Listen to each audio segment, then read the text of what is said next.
Hello बच्चों। आज हम लोग अध्याय 14 का अध्ययन करेंगे और जिसका शीर्षक है बीज।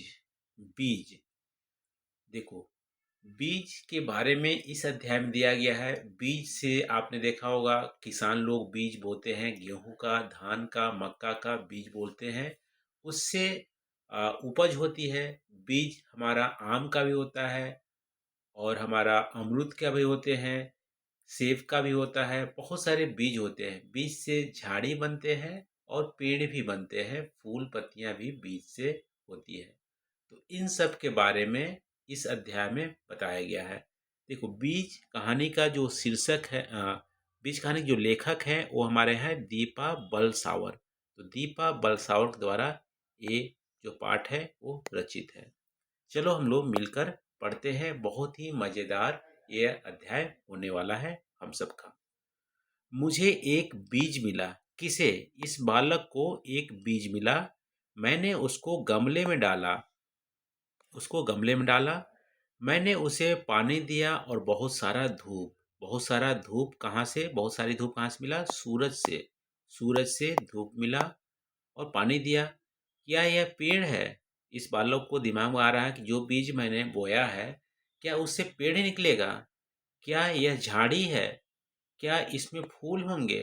क्या इसमें फल होंगे? क्या यह लंबा ऊंचा होगा? क्या यह छोटा ही रहेगा? मुझे नहीं पता। इस बालक को कुछ भी नहीं पता कि बीज से क्या होंगे।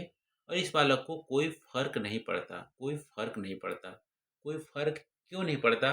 क्योंकि उससे कुछ ना कुछ तो उगेगा ही ना। या तो पेड़ होगा, या झाड़ी होंगे, फूल होंगे, फल होंगे। कुछ ना कुछ तो उगेगा ही। और जो भी पेड़ होते हैं, कोई भी पेड़ हो, वो हमारे पर्यावरण के लिए बहुत ही ज़्यादा अच्छी बात होती है। हरियाली फैलाते हैं, उससे हमें ऑक्सीजन मिलता है। तो कुछ भी हो, कोई फर्क नहीं पड़ता। ये बालक बीज लगा रहा है। अब खोजे जाने, आपको एक क्रियाकलाप करना है। आप जरूर इसको घर में ट्राई करिएगा। बहुत ही मज़ेदार ये आपका होने वाला है। देखो क्या करना है। किसी पुराने बर्तन या गमले में काले काले चने को बोए। देखो, आपको गमला लेना है या कोई पुराना बर्तन है, उसमें मिट्टी भरना है। मिट्टी भरकर काला चना, जो नॉर्मल चना घर में वो आप फुला के खाते हैं, उसको आपको इसमें बोना है। कुछ ही दिनों बाद चनों से हरे भरे छोटे छोटे डंठल और पत्ते उगने लगेंगे। देखें उन्हें उगने में कितना समय लगता है और कितना पानी और धूप। आपको क्या नोट करना है? जिस दिन आप काला चना डालोगे गमला में, उस दिन का नोट कीजिए। उससे अंकुरित जब होता है, तब का दिन नोट करना है, कितने दिन अंकुरित हुआ। और फिर उससे छोटे छोटे डंठल निकलेंगे, उसके हरे भरे पत्ते निकलेंगे। उसको भी आपको नोट करना है, कब निकले, कितना पानी दिया, कितने दिन पानी दिया, कितना धूप लगा, ये भी आप नोट कीजिए। आपको बहुत ही मज़ा आएगा। ठीक है बच्चों, चलो अब हम लोग अध्याय पे चलते हैं। इसके प्रश्न उत्तर पे देखते हैं। बातचीत के लिए बीज कहाँ मिला होगा? बीज कहाँ मिला होगा? इस बालक को बीज कहाँ मिला होगा? देखो, इस बालक को बीज कहीं भी, बागवानी में कहीं गिरा मिला होगा। ठीक है, कहीं भी बागवानी में गिरा मिला होगा या कहीं सड़क पे इसे मिला होगा। दूसरा है, पेड़ और झाड़ी में कोई फर्क होता है क्या? देखो, पेड़ और झाड़ी में कोई फर्क होता है? हाँ, बिल्कुल होता है। पेड़ और झाड़ी में फर्क होता है। पेड़ देखो लंबे होते हैं। क्या होते हैं? लंबे ऊंचे होते हैं। जैसे आम का पेड़ हो गया, ठीक है, आम का हो गया, कटहल का हो गया, ये हमारे पेड़ है तो लंबे होते हैं। झाड़ी हमारे छोटे होते हैं, लंबे नहीं होते हैं। और पेड़ काफ़ी ऊंचे होते हैं। लेप्टस का पेड़ देखो काफ़ी ऊंचे होते हैं। ये हमारा ऊंचा नहीं होता है, छोटा होता है। झाड़ी का उदाहरण हमारा बोल सकते हो कि जैसे नींबू, एक पेड़ भी होता है, नींबू का थोड़ा झाड़ी भी होता है। और हमारे बहुत सारे फूल होते हैं, जैसे सदाबहार का फूल, गुड़हल का फूल, ये झाड़ी के कैटेगरी में आते हैं। फिर पेड़ के डंठल जो होते हैं वो मोटे होते हैं और इसके डंठल पतले होते हैं।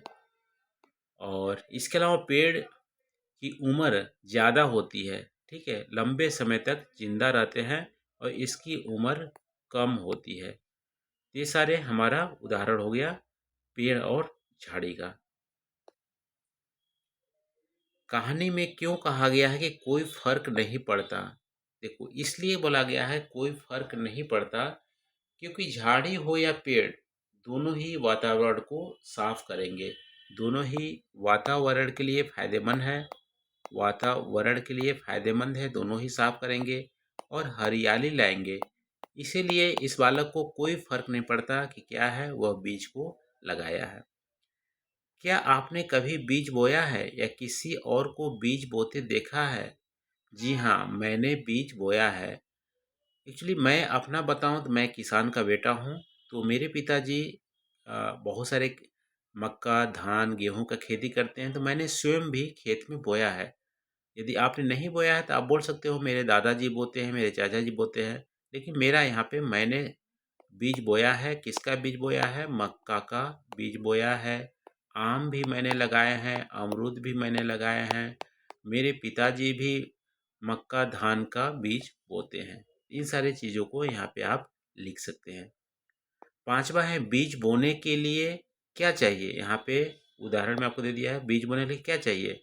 एक गमला चाहिए या मिट्टी भी चाहिए, लिख सकते हो गमला। और यहाँ पे पानी चाहिए, आपको सिंचाई भी करनी होती है। और क्या चाहिए यहाँ पे? धूप चाहिए। और क्या चाहिए? धूप की आवश्यकता होती है। तो मिट्टी, पानी, धूप की आवश्यकता होती है बीज बोने के लिए। बीज से हमें क्या होंगे? केला भी उगेंगे, सेब भी उग सकता है और अंगूर भी उग सकता है, भी लग सकते हैं, और फूल भी। ठीक है, केला, सेब, अंगूर और फूल भी हमारे बीज से लग सकते हैं। अब यहाँ पे रंग भरना है। इसमें जैसा रंग यहाँ दिया है वैसे रंग आपको भरना है। आप इसको स्वयं भरिएगा। तो ये रहा बच्चों, आज हम लोग अध्याय 14 को यहाँ पे पढ़े, उसके अभ्यास प्रश्नों को भी किए। आई होप यहाँ पे जो हम लोग आज पढ़े हैं आपको बहुत ही मज़े आए होंगे। वीडियो अच्छा लगा होगा तो आप ज़रूर इसको लाइक कीजिएगा। चैनल को सब्सक्राइब नहीं किया तो काइंडली चैनल को सब्सक्राइब कर लीजिए। थैंक यू बच्चों।